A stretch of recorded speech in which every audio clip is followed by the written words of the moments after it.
Le Nouvel Esprit Public, Philippe Meyer, bonjour.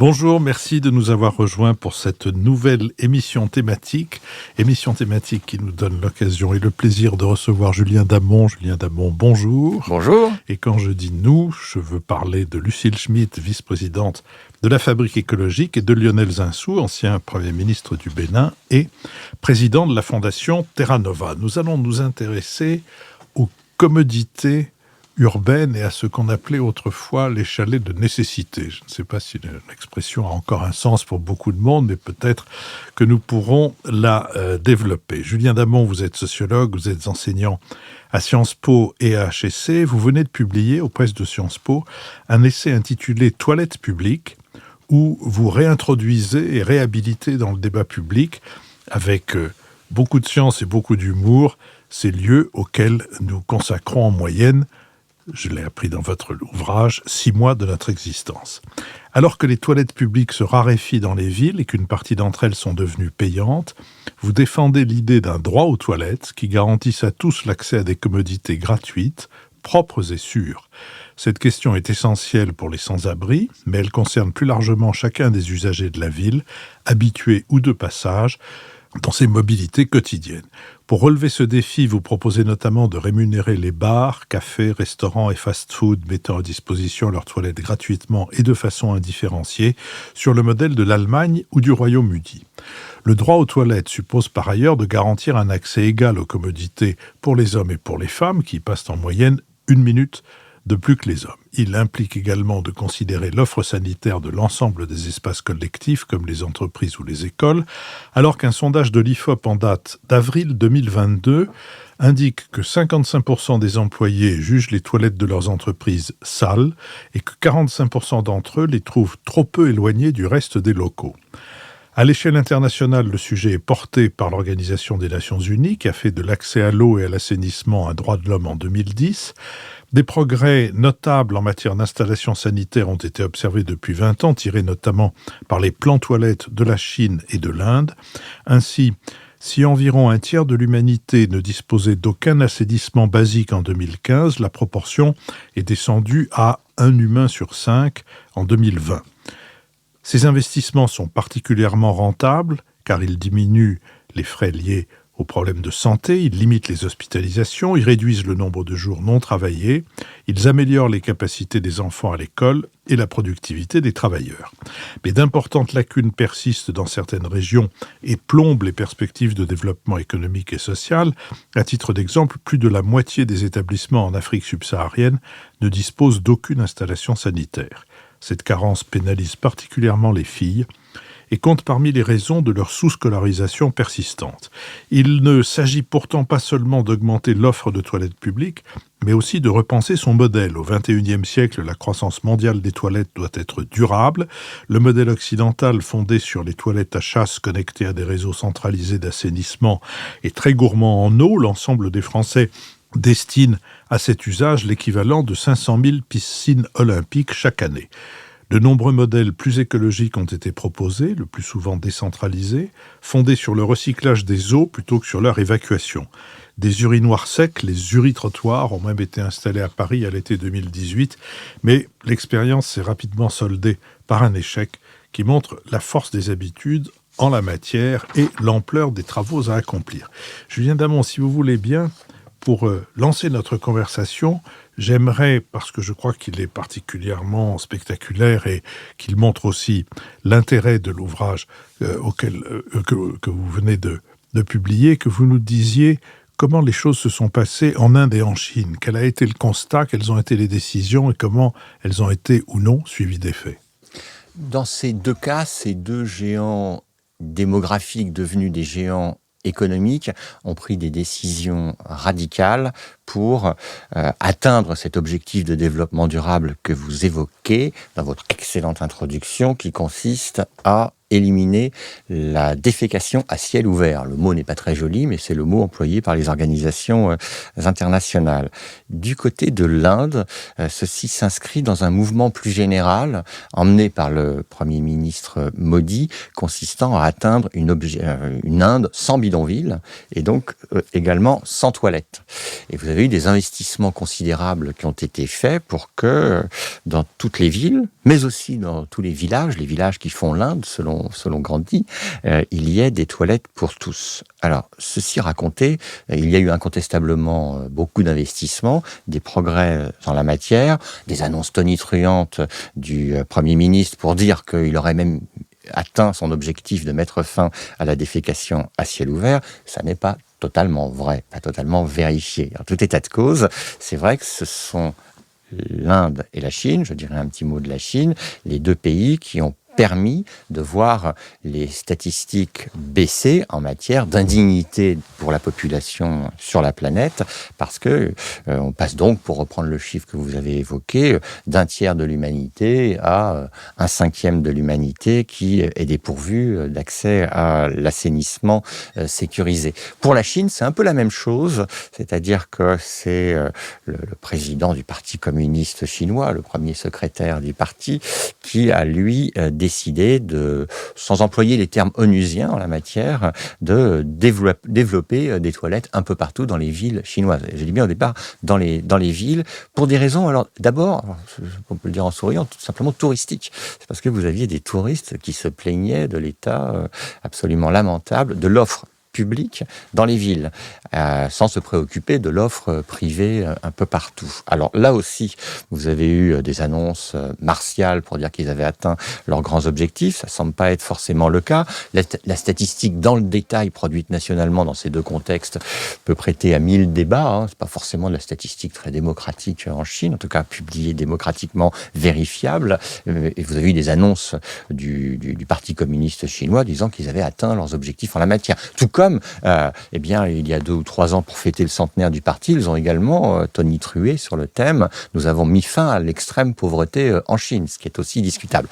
Donc, mes deux pondération, pour dire quand même qu'il ne faut pas dire que tout est fini, que ce sont sanitairement des endroits formidables et qu'on se trouverait dans un contexte occidental en la matière. Ces deux pondérations prononcées, eh bien, c'est vrai que ce sont des pays qui ont créé des centaines de millions de latrines, ce qui est absolument colossal.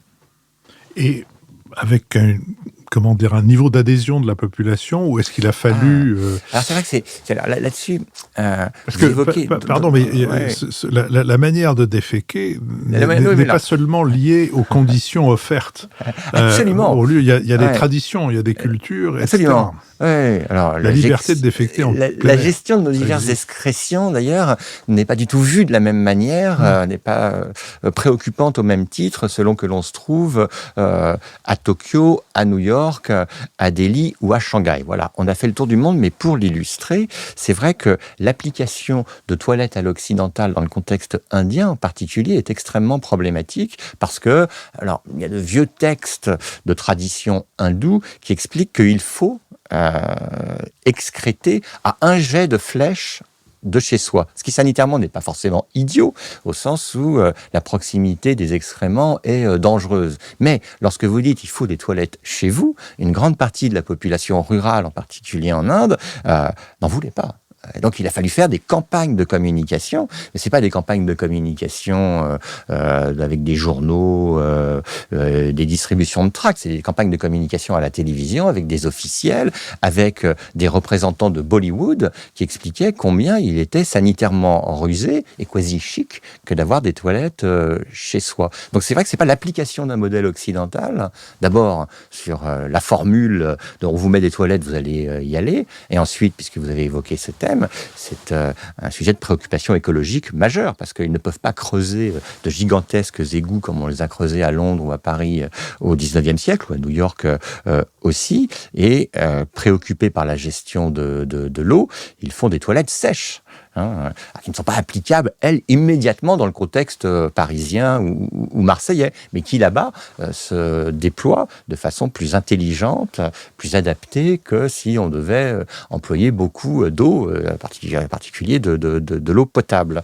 Donc oui, dans le contexte indien, ça a été un gigantesque problème sur lequel a buté, parce qu'il faut peut-être en dire un mot, l'homme le plus riche du monde à l'époque, Bill Gates, qui s'est beaucoup investi en la matière, qui a dépensé des centaines de millions de dollars par l'intermédiaire de sa fondation pour justement que dans les pays peu dotés, partout dans le monde, on innove en matière de toilettes et on permette à l'humanité d'être mieux équipée et à l'humanité de moins consommer d'eau. Donc de façon très technologique, ils ont proposé, tous ceux qui étaient soutenus par cette fondation Gates, des systèmes justement très économes en eau, très économes en énergie, avec des cellules photovoltaïques, de la récupération des eaux pluviales, là où il pleut. Et ceci a vraiment accompagné le développement des programmes nationaux indiens et chinois. Lucille Schmitt. Oui, dans votre livre, ce qui est assez passionnant, c'est qu'on réalise combien cette question des toilettes publiques, au fond, nous renvoie à des choix sociaux et peut créer des effets de discrimination. Vous expliquez notamment qu'il y a pu avoir des effets de discrimination importants à l'égard des femmes et Philippe le rappelait en disant que, par exemple, les femmes passent plus de temps aux toilettes que les hommes. Vous expliquez que justement... Il suffit d'aller au théâtre et à l'entracte de voir exactement. Les files d'attente qui se forment. Et donc, il y a un certain nombre de propositions à faire en ce sens, puisque l'idée, par exemple, qu'il y ait plus de toilettes pour les femmes que pour les hommes, vous l'évoquez, il faudrait 1 pour 2. Il y a eu des calculs savants qui ont été faits. Mais aussi, dans ce que vous racontez sur l'histoire, en fait, des toilettes publiques. Je trouve que ça serait intéressant de revenir là-dessus. Vous racontez comment on était dans le tout à la rue, puis c'est au 19e siècle que les choses se sont passées, avec l'apparition du tout à l'égout et des toilettes publiques concomitamment. Et des chalets de nécessité. Des chalets de nécessité, comme le rappelait Philippe. Donc revenir sur cette question de l'histoire et peut-être faire un petit coup de projecteur aussi sur la façon dont aujourd'hui on arrive ou pas à l'égalité homme-femme sur ces questions-là dans notre pays, je trouve que ce serait... Alors, l'histoire des toilettes publiques, c'est vrai, on peut le prononcer rapidement, c'est un peu l'histoire d'un espace public qui est conçu par les hommes pour les hommes. Ça, c'est tout à fait vérifié.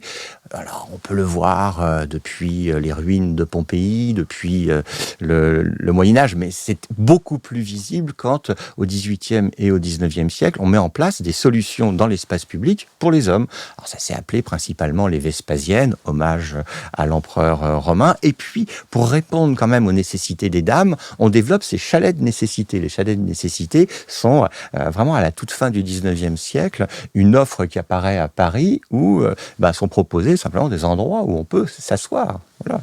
Et comme les dames sont invitées à la fois socialement, mais surtout quand même naturellement à s'asseoir, les hommes un peu moins, mais ils pourraient aussi s'asseoir, eh bien il fallait ces espaces singuliers pour les dames. Sinon, elles ne pouvaient pas fréquenter l'espace public, ou à défaut avec de grandes robes qui leur permettaient d'exercer, de se libérer, de s'exonérer, sans que ceci se voie trop. Mais en tout état de cause, oui, comme l'espace public n'était pas fait pour les femmes, il n'était pas convenable même qu'elles y demeurent trop, alors que pour les hommes, ils pouvaient y demeurer, on avait ces solutions de type vespasienne. Alors je saute un peu les décennies ainsi. Il y a une nouvelle révolution française. Alors on met souvent en avant Bill Gates et puis tous les génies de l'électronique qui ont inventé plein de choses, et les génies du numérique dans leur garage, mais dans son garage à Beauvais, Jean-Claude Decaux invente le mobilier urbain et en 1980, il propose les sanisettes. Alors, c'est une marque déposée, mais c'est une révolution pour l'égalité homme-femme, parce que c'est là, c'est moins joli, sanisette, que chalet de nécessité, mais le principe est que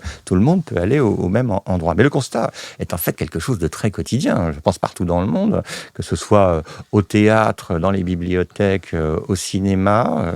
En effet, il y a des files d'attente pour les dames.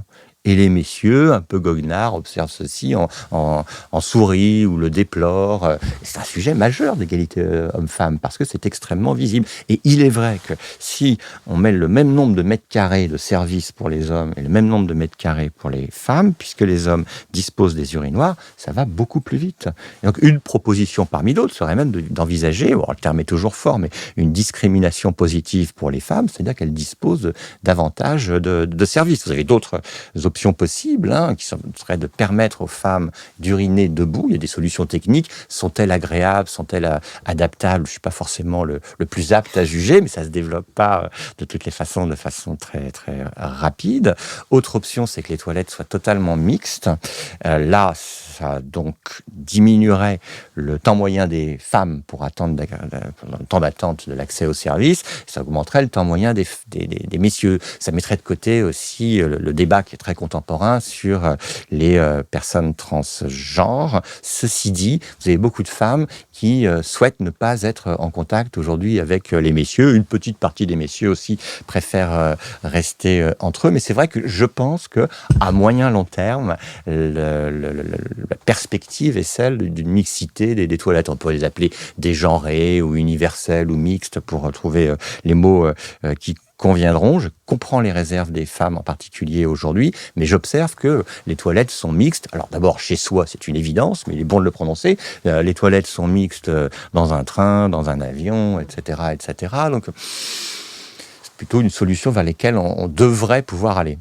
Alors, vous avez mentionné les sanisettes. Dans un premier temps, à Paris en tout cas, les sanisettes étaient payantes, ce qui fait qu'il reste encore un autre problème, qui est un problème économique. Il faut avoir les moyens. Or, il se trouve que précisément la population qui a le plus constamment besoin d'un accès aux toilettes, c'est la population des gens qui n'ont pas de domicile fixe.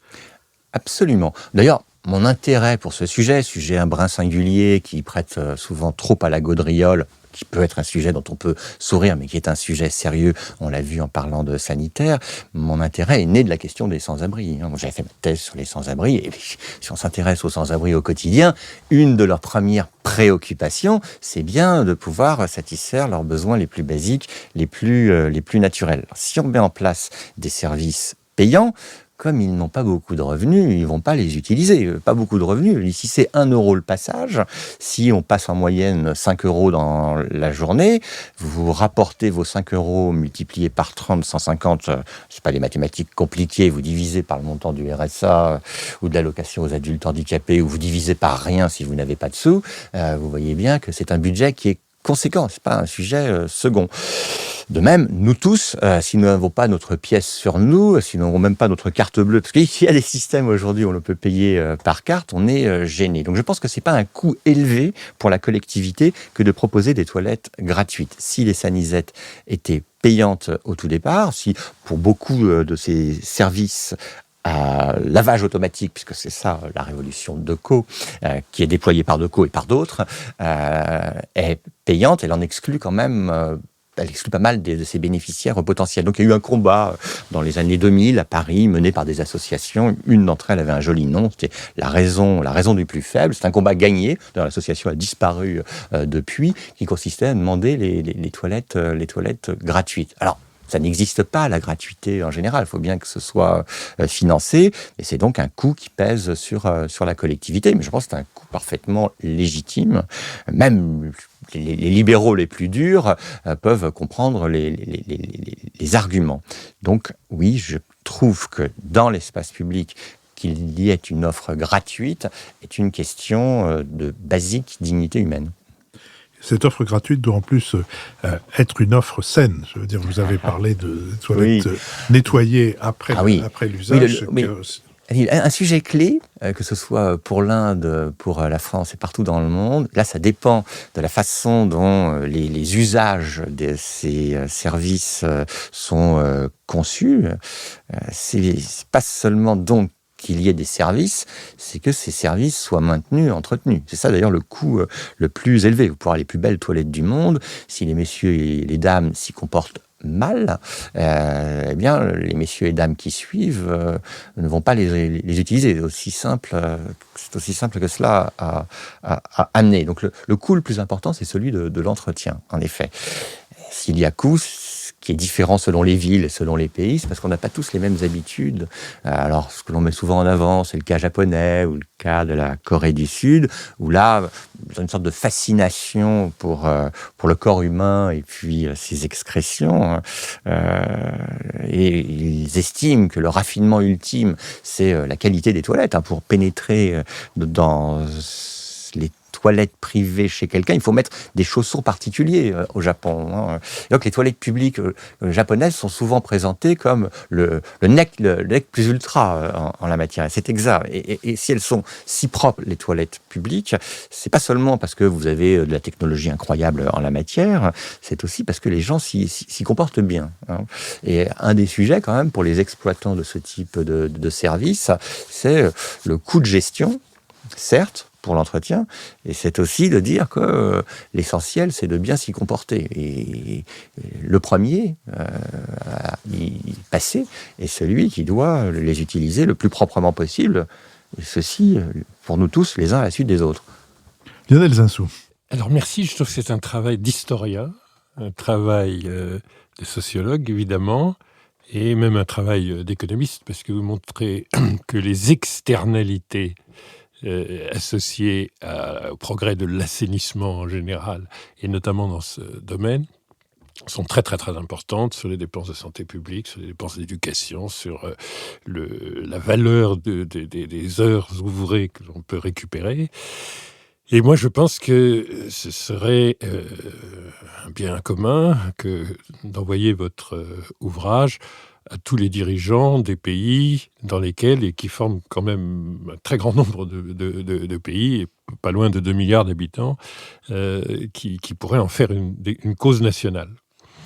Mais cette cause nationale n'a été mise en avant que dans un certain nombre de très grands pays. Et vous avez évoqué la Chine et l'Inde, alors que c'est un problème à travers toute l'Asie du Sud, toute l'Afrique, une partie de l'Amérique latine, les Caraïbes et autres, c'est vraiment un problème fondamental, qui aurait un rendement des ressources financières tout à fait satisfaisant. Vous avez d'ailleurs une estimation là-dessus, où $1 consacré à ce sujet génère macroéconomiquement $5 de valeur créée, donc parmi les investissements au plus haut rendement. Et donc ça, c'est très important qu'on diffuse. Donc moi, je vous en commanderai volontiers 54 exemplaires pour les chefs d'État africains. Mais j'ai 2 questions. La première, c'est intimement, qu'est-ce qui vous a conduit à rentrer sur ce sujet qui est un peu tabou, on apprend énormément de choses. Vous êtes un peu dans la tradition des historiens qui ont travaillé sur l'histoire de l'alimentation, enfin sur l'histoire des traditions populaires, qui apportent énormément à l'histoire économique et politique. Mais là, vous êtes allé dans un domaine qui n'est pas facile à aborder. Plus on vous lit, plus on trouve ça passionnant, et plus on trouve ça légitime. Et on s'étonne que ce n'ait pas été l'objet d'une abondante littérature. Mais enfin, vous avez sauté le pas. Et je poserai d'ailleurs la même question à Philippe Meyer. Qu'est-ce qui a conduit Philippe Meyer à se dire c'est vraiment une thématique très importante pour l'été? Ça m'intéresse parce que je trouve que c'est très très important. Oui, mais plus, ça on peut ajouter qu'une autre des thématiques de cet été, c'est sur la gastronomie. Donc on peut se demander si... Mais ça franchit un tabou. Et ça m'intéresserait de savoir comment vous avez pesé l'intérêt de vous spécialiser là-dessus. Et puis l'autre chose, c'est pour les pays en développement, c'est évidemment fondamental. C'est le 7e des objectifs de développement durable. Alors c'est le 6e et le 7e qui sont à la fois concernés, mais dans une problématique précise sur les toilettes publiques et dans une problématique générale sur les problèmes de l'eau et de l'assainissement, parce que ça recoupe évidemment des préoccupations très très importantes aujourd'hui du point de vue écologique. Mais ça reste un sujet des pays développés, ça reste un sujet d'inégalité en France. Il y a des municipalités qui consacrent très très peu de ressources et d'autres beaucoup. Est-ce que vous pensez que dans l'espace français, ça va devenir un sujet politique, notamment du fait de l'eau, enfin, des gaspillages de l'eau, un sujet politique majeur qu'on osera dire, qu'on osera nommer. Donc vous avez osé le nommer, mais pourquoi vous l'avez fait ça? D'abord, sur le rapport 1 à 5, $1 mis dans les toilettes donne $5 de résultat à long terme, en termes macroéconomiques. C'est pas moi qui ai fait les calculs, c'est un ensemble d'économistes qui ont regardé cela. Ils aboutissent à peu près à ce rapport d'économistes dans des universités, économistes de la Banque mondiale, et puis même notre prix Nobel à nous, Madame Duflo, a travaillé sur la question sans entrer dans le débat de savoir si c'est $1 qui donne 3 ou 5 ou 10. Donc vrai que c'est un investissement qui est rentable. C'est vrai que sur les chiffres, il y a toute une communication internationale qui s'est mise en place autour de ce type de calcul, autour aussi, pour en dire un mot, de ce que sont les conséquences de l'absence de toilettes. Sans entrer dans le détail, les organisations internationales parlent d'une centaine d'enfants qui meurent chaque jour, je répète bien centaines d'enfants, plusieurs centaines d'enfants qui meurent chaque jour en raison du contact avec les eaux usées, donc c'est d'une importance capitale. Répondre à votre première question sur pourquoi je m'y suis intéressé, je l'évoquais, c'est parce que depuis une trentaine d'années, je m'occupe des sans-abri, et croyez-moi, c'est une préoccupation majeure pour eux. Sur ces sujets de grande pauvreté, j'avais eu l'occasion aussi de faire, le terme est pompeux, mais un tour du monde des bidonvilles, un peu partout sur les différents continent. Et là, c'est pas seulement les sans-abri qui sont confrontés à l'absence des services pour les nécessités, c'est une grande partie des urbains. Parce que dans le monde rural, c'est moins compliqué et c'est moins gênant collectivement. Dans le monde urbain, et plus on s'agglomère, plus c'est dense, plus c'est problématique, notamment dans ces formes les plus précaires de la vie urbaine que sont les bidonvilles. Alors après, la question, vous me la posez peut-être plus personnellement, qui est pourquoi dans votre cerveau vous vous êtes mis à vous intéresser à ça. Parce que au fil du temps, je trouvais que personne n'en parlait. J'avais fait des articles de doctrine juridique très sérieux dans la revue Droit Social, revue qui a été dirigée par un grand prof de droit qui a disparu il y a peu de temps, qui s'appelait Jean-Jacques Dupérou, et à qui j'avais envoyé un article, un projet d'article sur ce droit aux toilettes. Généralement, le professeur Dupérou avait deux types de réactions. Soit il vous envoyait 5 pages manuscrites pour expliquer que c'était absolument scandaleux que de lui avoir envoyé un papier aussi nul, et vous en preniez plein la figure, qui que vous soyez, un travailleur social ou un professeur d'université, soit il vous appelait plus ou moins enthousiaste. Et là, j'avais envoyé le papier, 2 jours après, j'avais reçu un coup de fil, mais alors, plus qu'enthousiaste, et il m'avait appris plein de trucs sur la question. Donc on peut le faire parce qu'on est confronté à l'absence de services pour des populations auxquelles on s'intéresse, parce qu'on est confronté à l'absence de doctrine et d'idées là-dessus, mais je pondérerais là aussi, c'est que c'est bien en France qu'il y a peu de littérature en la matière. Les anglo-saxons, là, il y a tout un ensemble de travaux très sérieux sur l'accessibilité de l'espace public, il y a tous ces travaux qui sont menés à l'échelle internationale par les agences onusiennes, sur lesquelles je peux m'appuyer, qu'on peut critiquer dans le détail parce que c'est le jeu. Mais c'est vrai qu'en France, ça n'est pas vu comme un sujet très sérieux. Ça l'est dans certains pans du droit, d'ailleurs. Le droit du travail est le droit le plus disert en matière de toilettes et de cabinet d'aisance. C'est l'expression qui est encore employée dans le code du travail. Mais quand on n'est pas chez soi, où là, le code de la construction et de l'habitat impose des normes pour nos logements, quand on n'est pas au travail et pas dans le télétravail, quand on n'est pas taxi et quand on n'est pas livreur,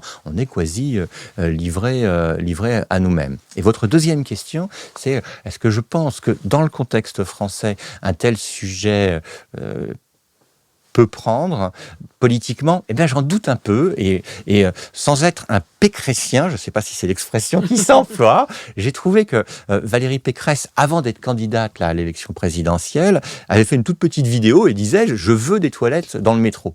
Moi, je trouve que c'est une très bonne idée.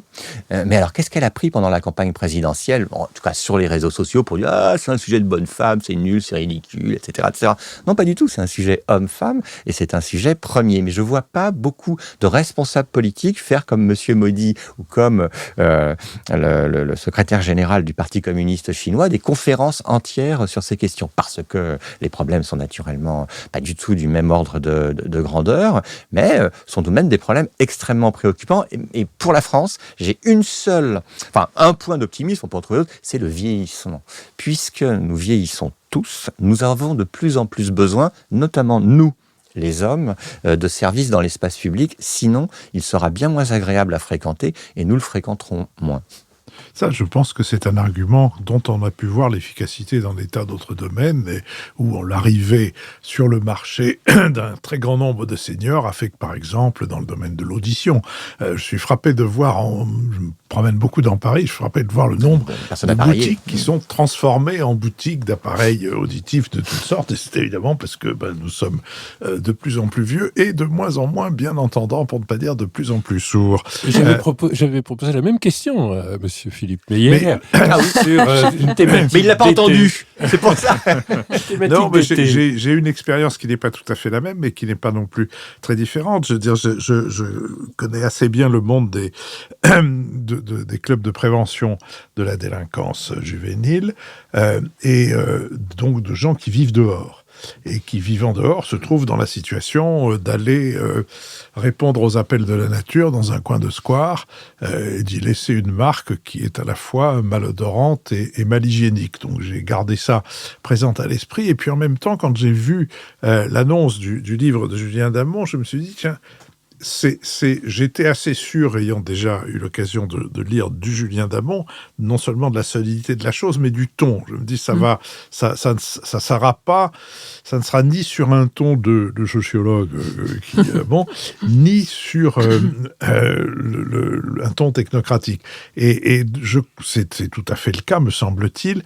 Et je me suis dit que c'était peut-être un ouvrage capable d'abord de mettre la question dans le débat public, d'où l'intérêt pour nous de contribuer à cette mise dans le débat public, et de convaincre, alors je n'avais pas suivi l'épisode de Madame Pécresse, mais de convaincre un certain nombre de personnages publics, parce que c'est un thème ça n'est pas un thème clivant. C'est même plutôt un thème autour duquel chacun peut comprendre que c'est l'intérêt général, d'abord pour nous, et aussi pour d'autres pays comme ceux du tiers-monde qui, sur ce plan-là, je veux dire, l'idée de contribuer à ce que les fonctions naturelles soient exercées à l'abri et dans des conditions saines est quelque chose qui ne peut, me semble-t-il, que faire, sinon l'unanimité, au moins une très très grande majorité. Donc voilà, j'ai trouvé que c'était... Et puis alors, il y a aussi un certain nombre de questions qui nous concernent plus égoïstement. L'une, Lionel, que vous avez soulevée, qui est est-ce que ça pourrait avoir des conséquences, notamment sur la question du gaspillage de l'eau, et si oui, comment? Qu'est-ce qu'on fait? Moi, j'habite un appartement, il y a des toilettes, qu'est-ce que je fais de ces toilettes? Parce que bon... Et l'autre question que vous soulevez dans votre livre, que vous évoquez dans votre livre, qu'est-ce qui nous attend? C'est-à-dire qu'il y a des espèces de toilettes laboratoires qui sont absolument... Il y a une technologie fantastique, je ne sais pas si on la doit à Bill Gates et à sa fondation ou à d'autres. À mon avis, les Japonais avaient commencé, puisque j'avais été frappé il y a très longtemps, il y a très très longtemps, il y a au moins 20 ans, des premières toilettes japonaises qui vous proposaient à leurs utilisateurs de leur laver le fondement après qu'ils aient répondu à un appel de la nature. Ce qui est formidable d'ailleurs pour cette fonction, c'est qu'il y a un vocabulaire d'une extrême richesse, depuis le vocabulaire le plus argotique jusqu'au vocabulaire le plus médical. Vous avez dit exonéré tout à l'heure. Exonéré, c'est en médecine la manière dont on appelle le fait d'y aller. Donc voilà, j'ai répondu, mais c'est plus intéressant d'entendre Julien Damon. Je ne sais. Il est tout à fait exact. Vous avez évoqué le fait que c'était un sujet non clivant et que ceci me plaît beaucoup. M'intéresse beaucoup aux affaires de pauvreté et d'inégalité. C'est un sujet sur lequel la bagarre générale est rapide. Assez illégitimement, je pense. On doit pouvoir s'accorder sur des constats et après, sur les solutions, se taper dessus. Sur la question des toilettes, je suis ravi que, justement, on touche tout le monde assez aisément. Je vais commencer sur l'eau. Parce que là aussi, le stress hydrique, les problématiques générales d'accès à l'eau, à l'échelle internationale, sont celles qui motivent le développement de ces toilettes de qualité, c'est-à-dire qu'on ait un assainissement qui ne soit pas trop dispendieux en eau dans le monde. On entend ça du côté français, on se dit ça ne nous concerne pas dans nos appartements, on s'en fiche un peu. Alors ceci dit, il y a du progrès technique, puis il y a de la statistique ou de l'ordre de grandeur. Donc une chasse d'eau, en moyenne, c'est à peu près 5 litres d'eau, mais c'est 5 litres d'eau potable que vous multipliez par 5. Et puis, vous m'avez fait le plaisir de citer les 500 000 piscines olympiques pas individuellement, hein, mais collectivement, nous dépensons idiotement ainsi. La question que vous me posez, ou que vous évoquez, c'est oui, mais que fait-on? Que fait-on? Je pense qu'on ne peut pas aller vers la toilette sèche immédiate chez chacun d'entre nous, parce que la toilette sèche dans des appartements, ça revient à faire le retour au pot de chambre. Et le retour au pot de chambre, alors les designers, il y aura plein de systèmes qui feront que ceci pourra même devenir bobo chic, enfin j'en sais trop rien, mais je ne pense pas que ceci puisse prendre rapidement. Qu'en revanche, nous puissions récupérer les eaux pluviales, que nous puissions récupérer les eaux grises de nos machines à laver le linge, par exemple, pour ne plus seulement employer de l'eau potable, c'est des solutions techniques possibles, pas coûteuses.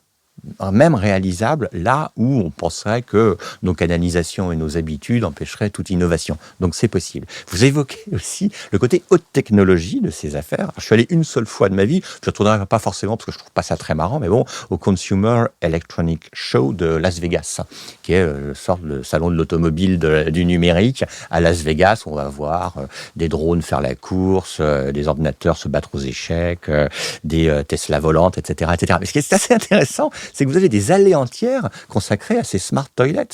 Hein, parce que depuis une vingtaine ou une trentaine d'années, c'est vrai, les Japonais au premier chef, les Coréens du Sud aussi, ont développé les fonctions pour nos fondements que vous avez eu à l'esprit, qui d'ailleurs désormais, ça me fait plutôt marrer, parce qu'on peut toujours sourire, sont télécommandables. Et alors là, j'imagine que si on chope la télécommande quand on a des invités chez soi qui passent par l'office, eh bien, on doit pouvoir faire des bons petits gags. Ceci dit, au-delà des bons petits gags, les toilettes peuvent être désormais connectées à nos réseaux de santé, puisque avec quelques capteurs, ces toilettes peuvent faire des analyses médicales extrêmement poussées, extrêmement rapides. Et donc, en souriant, je le mets dans l'ouvrage et je passe mon temps à embêter mes camarades de la sécurité sociale en disant que je propose que ces capteurs soient remboursés par la sécurité sociale, parce que c'est plus digne pour nous tous que d'aller dans un laboratoire d'analyse médicale, notamment quand on apporte nos productions, si j'ose dire, et c'est plus rapide. Hein. Donc, oui, il y a de la nouvelle technologie à un point tout à fait étonnant sur le plan sanitaire, d'abord, et je trouve que l'avenir passe aussi par les toilettes. Et quand on parle de smart cities en général, on voit là des choses très éthérées, des urbanistes qui nous présentent des villes dont on peut critiquer le caractère peut-être trop Big Brother pour optimiser nos déplacements, optimiser nos consommations électriques. Donc ça, c'est très bien. Mais, voyez, par les toilettes, on peut optimiser pas mal de choses. Alors, la consommation d'eau, on n'a pas besoin forcément de beaucoup de capteurs pour ça, et nos préoccupations sanitaires fondamentales, pas seulement basiques. Notamment pandémique, hein, parce qu'un des problèmes absolument majeurs, indépendamment des analyses biologiques individuelles, il y a le suivi, la prévention, l'évolution, parce que ça reste... D'abord, l'eau est un vecteur de mortalité inouïe. Hein, dans toutes les saisons des pluies, et même d'ailleurs dans les printemps, qui sont les saisons des pluies européennes, on a eu jusqu'au deuxième XXe siècle ces vecteurs de l'eau usée, polluée, comme diffuseurs de la pandémie. Mais contrôler les pandémies, les maîtriser très rapidement, ça peut être un enjeu aussi pour la technologie. Alors, des commodités. Les commodités, le terme est joli pour cela. C'est pas forcément la traduction exacte de ce qu'on entend par commodities, mais le terme est joli. Oui. Au XIXe siècle, si on a beaucoup investi, d'abord à Londres, ensuite à Paris, et puis après un peu partout en Occident, c'était pour lutter contre le choléra. Choléra qui faisait des dizaines de milliers de morts dans chacune des villes denses, lorsqu'il apparaissait. Et on l'a à peu près éradiqué. Oui, nos toilettes individuelles permettront toujours davantage, je me lance de façon un peu certaine là-dessus, mais bon, je ne prends pas beaucoup de risques, de nous accompagner dans notre santé quotidienne, individuellement. Et collectivement, c'est déjà un peu le cas, notamment ça a été le cas pendant la période Covid, que de regarder ce qui traînait dans les eaux usées pour voir si les gens étaient plus ou moins affectés collectivement et ce que sont les consommations des uns et des autres. Oui, alors, collectivement, c'est marrant parce que collectivement, c'est déjà le cas. On regarde quand même ces eaux usées. Individuellement, on le fait moins. Alors, évidemment, peut-être parce que on n'a pas trop envie d'aller regarder ce qui s'y passe. Mais là, on n'est pas forcé d'aller regarder. On met notre carte vitale dans le système et bim, les informations sont envoyées à notre médecin. Je le dis à la fois en rigolant, un tout petit peu, ça se voit en souriant ainsi, mais c'est pas complètement, d'abord, c'est pas du tout impossible, et puis c'est pas du tout idiot. Lucille Schmitt. Oui, c'est assez passionnant. Non, moi je voulais revenir sur la question du droit, parce que vous parliez de Jean-Jacques Dupéroux, qui malheureusement est disparu, et de la revue de droit social. Et ce que vous dites de manière très intéressante dans votre livre, c'est que la question du droit, et vous avez commencé à l'évoquer, s'applique inégalement sur ces enjeux, sur ces questions de toilettes publiques, puisque c'est le code du travail, donc c'est au sein de l'entreprise que c'est le plus réglementé. Et j'aimerais bien qu'on revienne là-dessus. Au fond, d'ailleurs, est-ce que les entreprises, je pense qu'elles n'ont pas d'obligation de faire plus de toilettes pour les femmes à ce stade, mais enfin, en tout cas, c'est là que c'est le plus réglementé. Et puis, vous dites aussi, il y a des lieux des lieux de mobilité dans lesquels on a des toilettes, par exemple les gares, vous citez les aéroports. Intéressant. Et puis, par ailleurs, donc vous dites, au fond, là où c'est pas réglementé, c'est au niveau des collectivités locales, où il y a une obligation d'assurer, il y a des obligations d'hygiène publique, mais il n'y a pas d'obligation d'aménagement en fait de toilettes. Et ça, c'est vraiment quelque chose d'assez choquant d'une certaine façon. Pourquoi est-ce qu'il y a une obligation pour les entreprises et pourquoi est-ce qu'il n'y a pas d'obligation pour les collectivités? Et puis je voulais que vous nous parliez de ce qui se passe dans les écoles, parce que dans votre livre, vous dites très bien que c'est un vrai sujet, c'est-à-dire que les toilettes en milieu scolaire, elles sont souvent, le niveau d'hygiène n'est pas correct. Il y a beaucoup du coup d'élèves qui n'y vont pas. Il y a un effet d'esquive qui peut poser des problèmes de santé publique. Et donc cette question des inégalités au fond d'aménagement des toilettes par rapport à ce qu'on imagine être l'obligation collective en France, c'est une chose que j'avais pas imaginée en termes juridiques et du coup de ce que ça entraîne comme conséquences sociales, sociologiques. Julien Damon. Commençons par les toilettes. Alors, à l'échelle du monde, mais ceci a été évoqué dans l'introduction, c'est un problème majeur pour la scolarisation des enfants, pour la scolarisation des jeunes filles en particulier, quand il n'y a pas de service.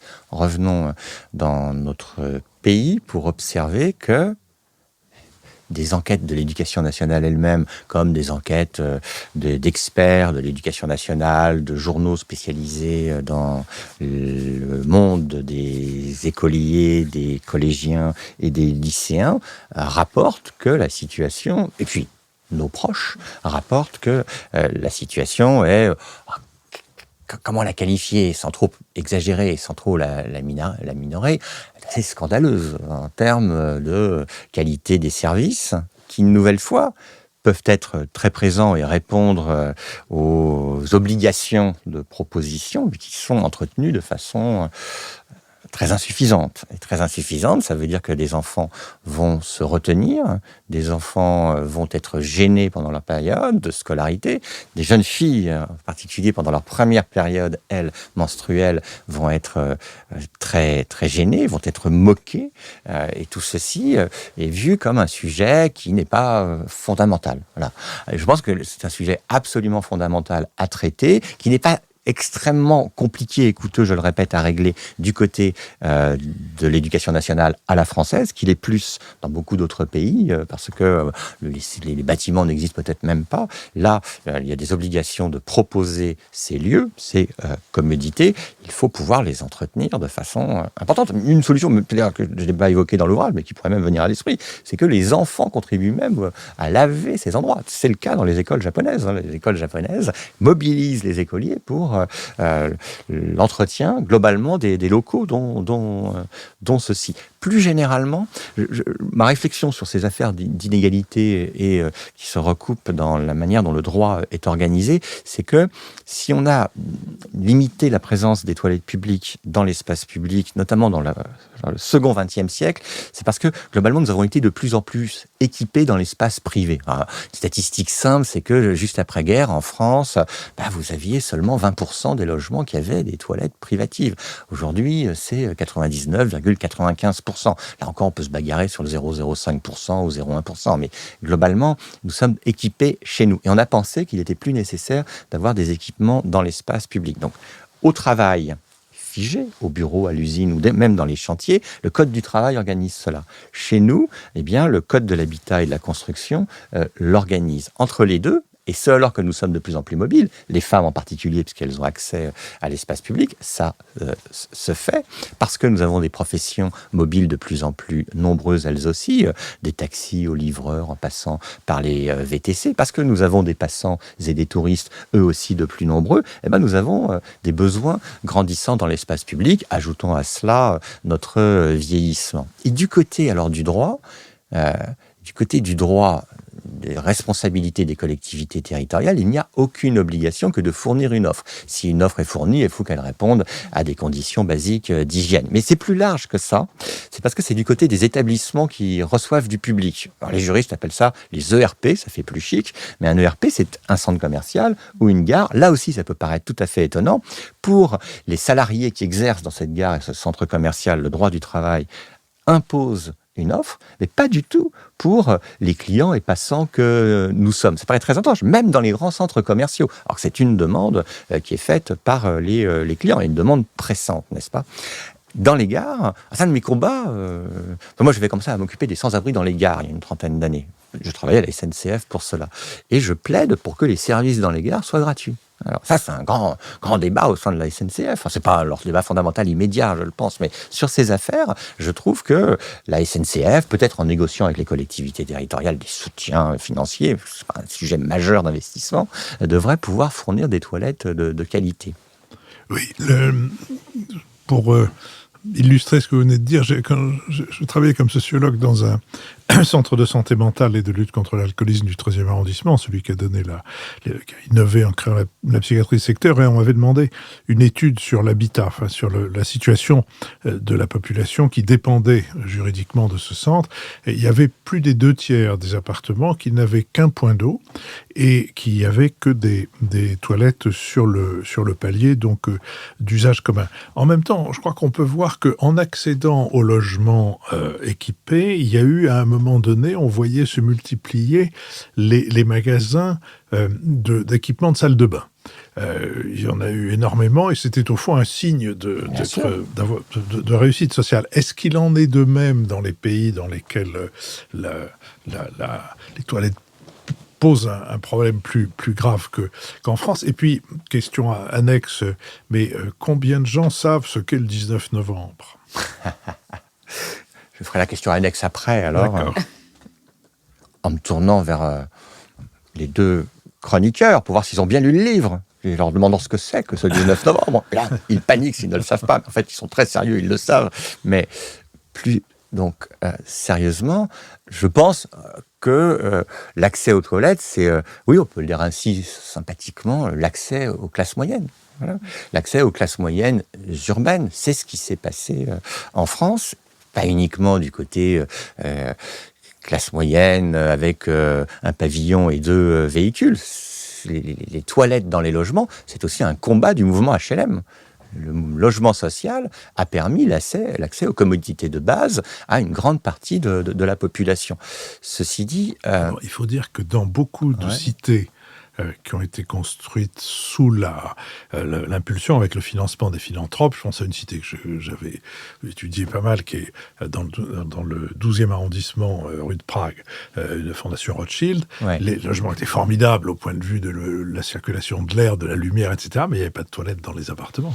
Alors, votre cité date du 1er XXe siècle, à partir des grands investissements qui sont faits dans les années 50, suite à l'appel de l'abbé Pierre. En fait, les HBM sont préalables. Les habitations à bon marché, c'est même dès la fin du 19e siècle. Dans ces habitations à bon marché, oui, il y avait plutôt un point d'eau. Mais à partir du moment où se déploie tout le mouvement HLM, habitation à loyer modéré, là, vous avez des sanitaires et des conforts qui sont célébrés. Aujourd'hui, une grande partie des cités qui ont été construites sur des bases urbanistiques discutables étaient en réalité des cités qui étaient inaugurées avec des rubans bleu, blanc, rouge. On n'inaugurait pas chacune des toilettes, mais vous aviez des toilettes dans chacune de ces résidences. Si je peux me permettre, dans mon adolescence, disons, dans les années 60-70, il y avait une attractivité des cités. Ah oui, aujourd'hui stigmatisée parce qu'elle représentait un degré de confort individuelle qui se traduisait par la salle de bain et par les toilettes. Et c'était désirable que d'aller vers ces cités. Bon, la situation s'est renversée. Avant la fin du suspense sur le 19 novembre, je disais accès aux classes moyennes en France. Et c'est, à mon avis aussi, l'accès aux classes moyennes, enfin, ou l'accès des classes moyennes à une certaine aisance, là, sanitaire et hygiénique, dans le monde en développement. C'est toujours compliqué de savoir qui sont les classes moyennes. Il faut 12 000 émissions, 3 000 kilos d'ouvrages. Mais l'accès à ces sanitaires basiques, je trouve, chez soi, est une caractéristique de la moyennisation positive du monde. Ce qui veut dire que d'une certaine manière, c'est peut être la base d'une campagne pour inciter ceux qui sont en train d'accéder à un meilleur niveau de vie à se préoccuper de cette partie-là, à faire un investissement dans cette partie-là. Parce que c'est un investissement d'ailleurs rentable à long terme. C'est un investissement sanitaire dont tout le monde comprend l'impact quasi immédiat, et c'est un investissement pour les autres qui n'est pas seulement de la charité. Si on a fait des égouts, c'était principalement pour ne pas avoir à subir les conséquences de ce que les plus pauvres vivaient. Donc c'est très gagnant-gagnant. On finit le suspense sur le 19 novembre ? Je vous prie. Le 19 novembre, c'est la journée mondiale des toilettes, pas uniquement des toilettes publiques. Par l'ONU.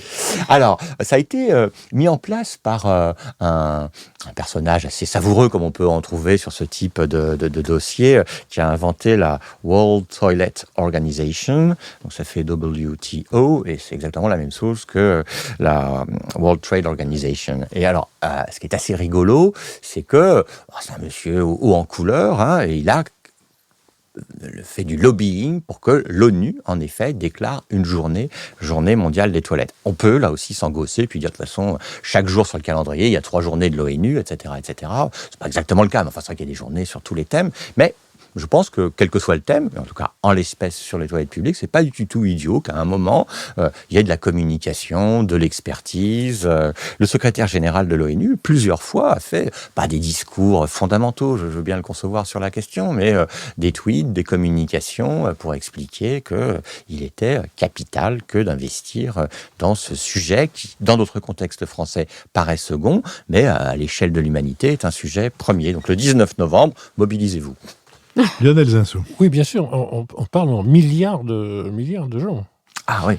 Et on parle, en fait, en proportion, vous dites, c'est plus qu'un habitant sur 5, alors que c'était un habitant sur 3 qui n'avait pas accès à l'assainissement. Le problème, c'est qu'il ne faut pas raisonner en pourcentage, mais en nombre absolu.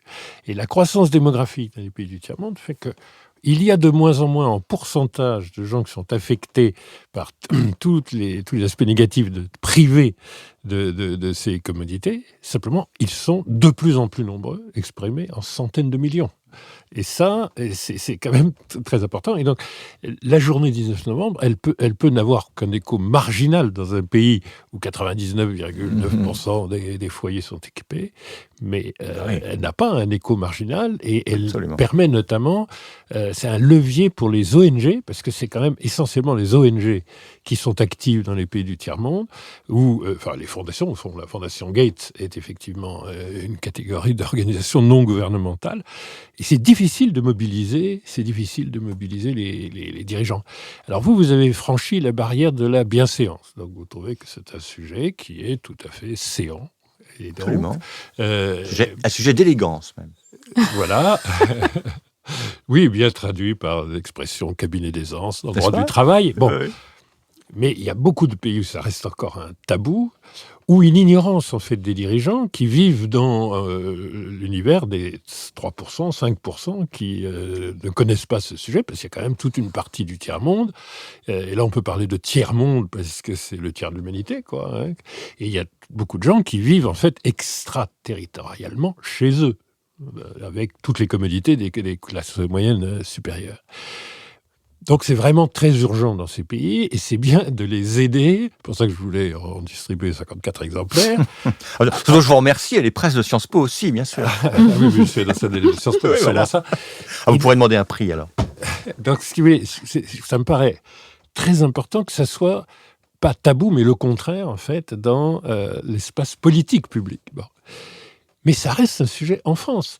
Et moi, ce que je trouve frappant, et notamment dans les études Terra Nova, on voit que ce qui intéresse les gens, c'est pas du tout forcément, et on le mesure aux visites sur Internet, à l'écho des publications, des aspects institutionnels. Faut-il faire des primaires au Parti socialiste pour l'élection présidentielle? Faut-il supprimer la fonction de Premier ministre? En fait, ça intéresse beaucoup moins les gens que pourquoi mangez-vous de moins en moins de viande rouge chaque année, ou êtes-vous partisan de la légalisation du cannabis au-delà des emplois thérapeutiques. Et à mon avis, ça va intéresser tout autant, et ça a un impact très important parce que ça traite de questions de genre.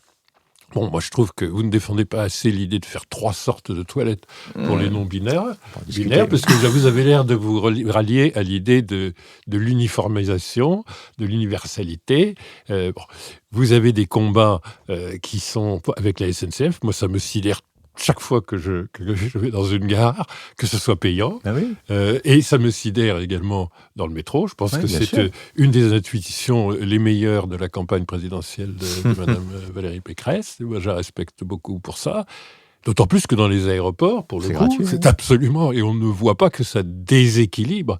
Et donc, et puis, à l'éducation nationale, on voit bien que c'est une indifférence totale. Moi, quand je suis arrivé à l'université, en fait, j'étais allé très, très peu à l'université, vivant dans les classes préparatoires et l'école normale. Et ma grande surprise, quand j'étais assistant, c'est qu'il y avait une seule toilette propre. Elle était fermée, verrouillée. Elle était réservée au personnel administratif et aux profs. Et était interdite aux étudiants. Enfin, je me suis aperçu d'inégalités incroyables, là, pas seulement entre les genres, mais en plus, il y a des classes sociales ou des classes socio-professionnelles qui sont vraiment extrêmement touchées. Donc, c'est des vrais sujets. Et si ça se trouve, en faire une cause nationale, parce qu'il y a des municipalités qui n'ont pas d'obligation, comme disait Lucile, et du coup sont très en arrière de la main. Et moi, je pense que ça concerne les gens, et c'est une façon d'être dans la considération pour les gens que de traiter de ce type de sujet quotidien, universel, non clivant d'une certaine manière, mais très loin de l'agenda politique, en fait. Alors, le président de la République va faire quelque chose en grande dimension sur les cantines scolaires, qui est aussi un des best-sellers de Terra Nova, les cantines scolaires. Alors, il faut lui suggérer, si vous voulez, le 19 novembre, de faire une cause nationale des cabinets d'aisance, Oui. Et notamment dans les entreprises publiques, SNCF, dans l'éducation nationale, parce que ces institutions sont complètement indifférentes. Et c'est un vrai sujet politique et qui va intéresser beaucoup plus que les autres dispositions de la mise en place de la 6e République. Donc Lionel va acheter un 55e livre pour le président de la République. Je ne voudrais pas qu'on se sépare avant que nous expliquiez comment ça marche dans les pays où ça marche, l'Allemagne, l'Angleterre, les magasins ou les autres qui se déclarent volontaires et qui sont rémunérés, dédommagés pour ouvrir l'accès à leurs toilettes au public. Les cafés, les magasins, n'importe quel magasin d'ailleurs. Absolument. Parce que c'est une idée assez simple, assez peu coûteuse et à très haut rendement. C'est-à-dire que je pense que dans l'espace public, on a besoin d'édicules, on a besoin de petites installations particulières, notamment la nuit, ou là où il n'y a pas d'activité économique avec des bars, tabacs et restaurants. Ce qui s'est passé pendant la période Covid, c'est ce que les économistes pourraient même baptiser une sorte d'expérience naturelle. On avait la possibilité d'aller travailler, les uns les autres, à certaines périodes de déconfinement, mais les bars et restaurants étaient fermés. Et ce que tout le monde a pu vivre, d'une manière ou d'une autre, pour ceux qui travaillaient, c'est qu'il fallait se déplacer dans la ville, et alors parfois pendant une demi-heure, 1 heure, 1 heure et demie. Et on n'avait pas la possibilité de s'arrêter dans le café, bar et restaurant. Et donc, on arrivait au bureau, et il y avait une nouvelle civilité qui était « est-ce que vous voulez passer, vous laver les mains, vous rafraîchir ou passer aux toilettes ?» Donc on a vu que les premières commodités urbaines, c'était quand même les bars, tabac, restaurants, hôtels de luxe, boutiques, Starbucks Café ou McDo. Bien. Donc la proposition qui est faite, c'est que ces bars, tabacs et restaurants, qui n'en ont pas l'obligation aujourd'hui, on peut se poser la question de savoir si oui, non, on peut avoir accès aux toilettes sans consommer. Si on ne consomme pas, on peut se voir interdit l'accès à ces commodités. Eh bien, si on leur propose une sorte de dédommagement qui n'est rien, qui est à peu près de 100 € par mois par établissement, le laisse ouvert à tous ceux qui pourraient en avoir besoin. Ça a été mis en œuvre dans plusieurs villes en Allemagne, c'est la municipalité qui gère cela avec les commerçants qui sont investis. C'est tenté un peu à Londres, c'est tenté à Bruxelles, c'est tenté à Nantes, c'est désormais tenté à Montreuil. Donc vous voyez, ça s'étend, pas encore de façon radicale comme ceci pourrait se faire. Je pense qu'une partie des commerçants peuvent trouver ça très déplaisant et ne pas vouloir le faire. Je peux le comprendre.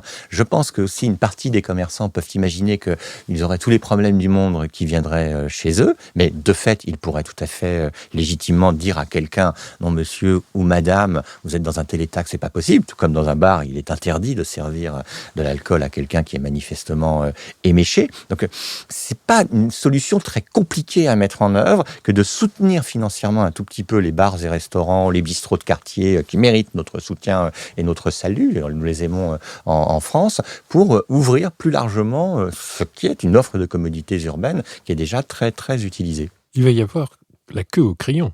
Peut-être. Ah, c'est un sujet. Non, parce qu'il y avait des guides. J'avais préfacé un guide de Où faire pipi à Paris, qui avait été rédigé par un polytechnicien un peu fou. Et en effet, si vous avez le maintien pour cela, le mieux, c'est quand même d'aller dans les toilettes des grands hôtels. Vous entrez. Mais enfin, faut pas arriver et puis dire où sont les toilettes. Ça ne marche pas. Il faut se diriger comme ça, très, très sérieusement vers là où on pense que se trouvent les commodités. Et si elles n'y sont pas, il faut se fâcher et dire comment, mais vous avez encore changé, vous avez encore déplacé les toilettes. Julien Dabon, votre livre s'appelle Toilettes publiques. Ce sont les presses de Sciences Po qui l'ont publié. Toutes les références seront sur notre site. Merci d'avoir été notre invité.